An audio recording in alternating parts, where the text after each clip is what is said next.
Week 2 is officially in the books, so we're giving you our top 10 waiver wire pickups going into week 3. Let's not forget how important waiver wire pickups can be. Last year, James Robinson and Justin Jefferson both helped people win leagues from the waiver wire. At number 10, we have Daniel Jones, that's right, rostered in 22% of leagues. I cannot believe these words are coming out of my mouth, but Daniel Jones actually looks good so far. He looks composed. I like his decision making, and he can do some special things on the ground. You saw that run last week against Washington that was called back because of a flag, but still, he's done some special things on the ground. If he can continue and be consistent like he has been through weeks 1 to 2, he could finish as a top 12 quarterback in fantasy formats. And if you don't have a solidified quarterback and you're streaming the position, Daniel Jones could be a really good option in that position or in a 2 quarterback league.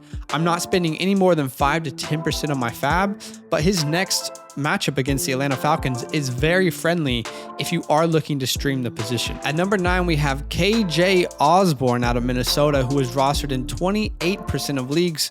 He continued his week 1 performance with a very impressive performance in week 2, 5 receptions on 6 targets, 90 plus yards, and a touchdown through the air. It's very early in the season, but it looks like the Irv Smith injury opened up a role for KJ, and he's filled it pretty nicely. Unfortunately for the Vikings as a team, their defense doesn't look improved, but for us in fantasy, that's actually great because they're going to have to throw the ball more than they probably want to. At the moment, I know it's early, but he's top 20 in scoring at the position.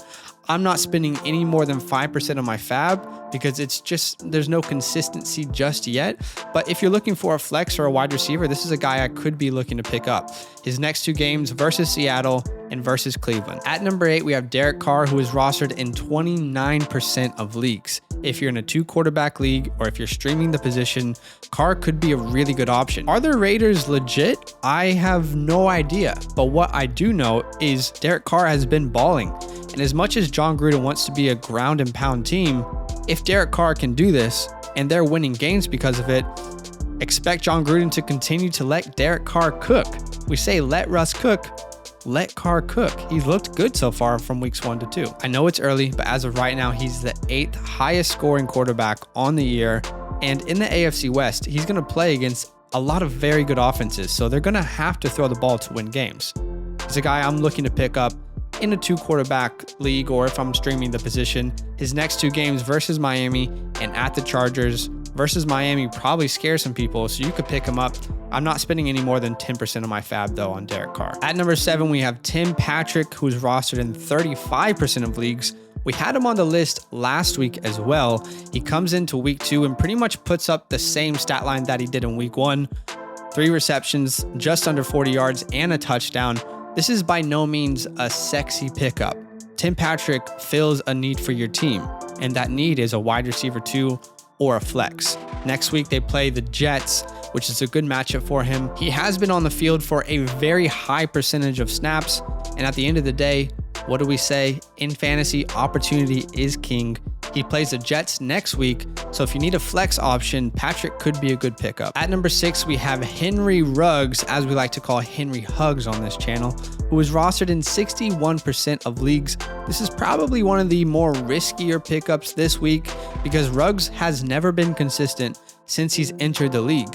But the Raiders do need to take pressure off of Darren Waller, keep defenses honest, and get another wide receiver involved into this game plan, whether it's Bryan Edwards or Ruggs. But what's hopeful is we did see 7 targets for Ruggs on Sunday versus the Steelers, and he balled out versus a very good Steelers defense. So the hope is that there's some consistency. Again, this is a risk, but there is a lot of upside because of the talent of a Henry Ruggs. I'm not spending any more than 5 to 10% of my FAAB on him because of the inconsistency, but there is high upside here. His next 2 games versus Miami and at the Chargers. Quickly before we get into the top 5, we want to let you know that support for this channel is brought to you by Manscaped. If you need a body trimmer, then Manscaped should be the only option for you. They were able to send us a Lawnmower 4.0, and after using it for 2 months, I'm not sure why I used any other body trimmer before that. I mean, just listen to this bad boy power on.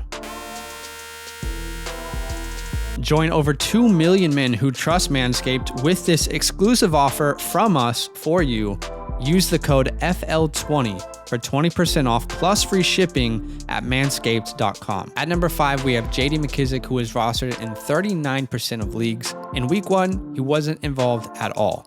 Ryan Fitzpatrick goes down, Taylor Heineke comes into week 2, and for some reason, the game plan changed. We don't know if that's going to continue throughout the year, but even if there's a chance that it does, you could be sitting on a fantasy gold mine, especially in PPR leagues. This last week, he did have the 3rd down role as well as the 2-minute offense role, which is important because if Washington are down, we could see JD Mckissic have a big role within this offense.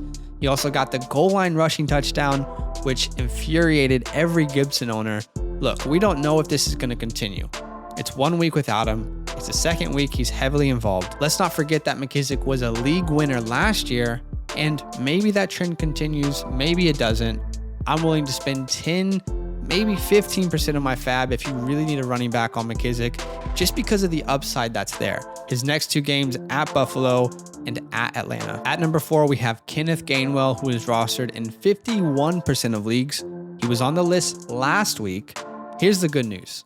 He had the same role in week 2.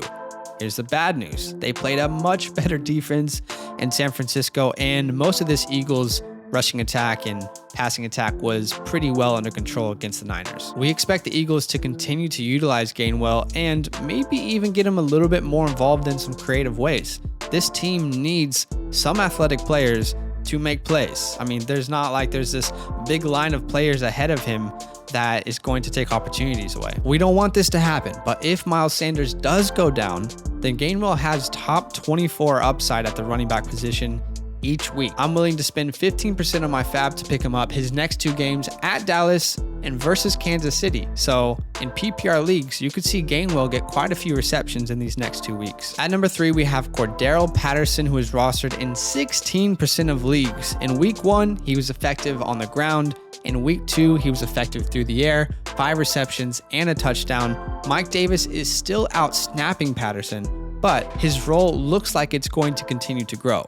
He is a true X factor. He's never really been able to have a solid role on the team, but now in Atlanta, they might need him to develop into that role. Maybe he finally has the opportunity. While he's higher on our list, there is a lot of risk here, so I'm not willing to spend any more than 10% of my FAAB. I'd like to spend just 5%, but his next 2 matchups at the Giants and versus Washington, if you need a flex and need maybe a running back wide receiver, he's worth a pickup. At number 2, we have James White, who is rostered in 54% of leagues.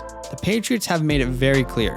Damian Harris on the ground, James White through the air. Mac Jones is a young quarterback who is still getting comfortable in the NFL, and he's going to utilize his check down, which looks like it's going to be James White, especially on 3rd downs. I don't want to disrespect Mac Jones, but think about JD McKissic's role in Washington last year with quarterbacks who weren't gunslingers, if you will. We could see the same role for James White this year. He could be a guy who could win people leagues. I'm willing to spend around 15 to 20% of my FAAB. I know that sounds high, but this is a guy who I think in PPR formats could potentially be a weekly flex, and that's very, very valuable for you. In just 2 weeks, he already has 12 receptions and is averaging over 15 points per game. Definitely worth a pickup. At number 1, we have Ron the Don Dale Moore, or as I like to call him, Ron the Don, rostered in 50% of leagues. He was on our list last week, and I hope you were able to grab him because this is going to be everyone's number 1 priority this week. He saw 6 opportunities in week 1, and then this week he had 135 total yards and a touchdown on 9 opportunities.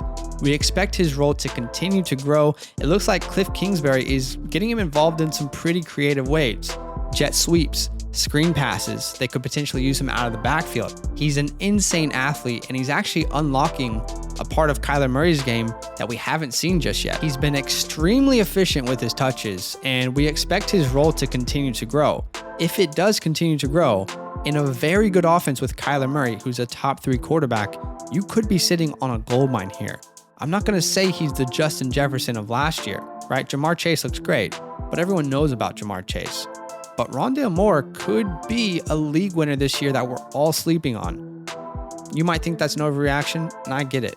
But when you watch his tape out of college, he can do things on the field that no one else can.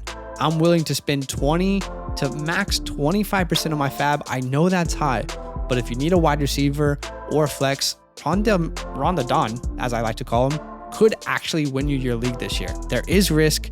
There's always risk in waivers, but I'm willing to take that risk personally. And I don't know about you guys, but watching AJ Green in week 1 didn't really impress me. I'm not sure that he still has that it factor, if you will.